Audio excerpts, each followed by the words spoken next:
President Donald Trump told his supporters to pretend that he was on the ballot in the midterm elections, and many voters from both parties acted like he was. The estimated 114 million people who turned out to vote was within shouting distance of the 137 million who voted in 2016. But what if Trump really had been on the ballot? Out of curiosity, Time gamed out what a presidential election would have looked like in 2018 if one were to replace votes for House candidates with votes for a presidential candidate of the same party. In a speculative face-off, the hypothetical Democrat wins the White House with 284 electoral votes, well north of the 270 needed to win. Of course, we can't assume that every person who voted for a member of Congress this year would have voted for a presidential candidate of the same party.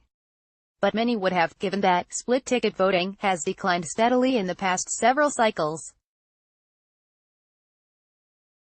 The bad news for Trump comes in the essential states of Pennsylvania, Michigan and Wisconsin, three traditionally blue states which narrowly broke for him in 2016. In this year's midterms, all three cast more votes for Democratic candidates than Republicans in House races, however.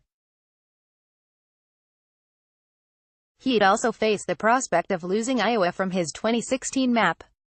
But Trump gets some good news from the traditional swing states of Ohio and Florida, which cast more votes for Republicans in House races and would stay in his column. The rest of the 2016 Electoral College map would also stay the same. Overall, Trump also would appear to be on track to lose the popular vote, again.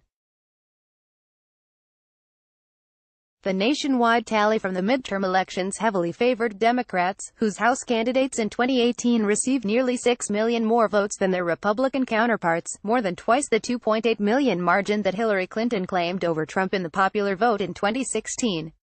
The tally from the hypothetical matchup accounts for the fact that Maine and Nebraska split their electoral votes by congressional district, which awarded one hypothetical electoral vote to the Republicans in Maine's 2nd district, while Democrats carried the state, the same result as in 2016. The heavily Democratic District of Columbia is assumed to go blue, as it reliably does. This simulation does not account for the 35 Senate races to avoid double-counting voters in some states, but the aggregate House results are generally in line with the Senate results. Democrats won Senate seats in Pennsylvania, Michigan and Wisconsin as well.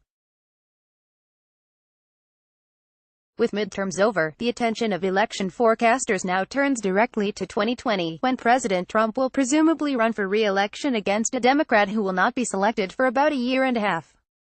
Who the Democrats ultimately nominate will naturally have tremendous implications for whether this week's results can be replicated in 2 years.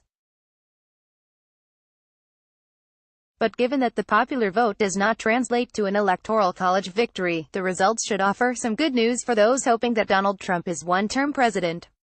Contact us at editors@time.com.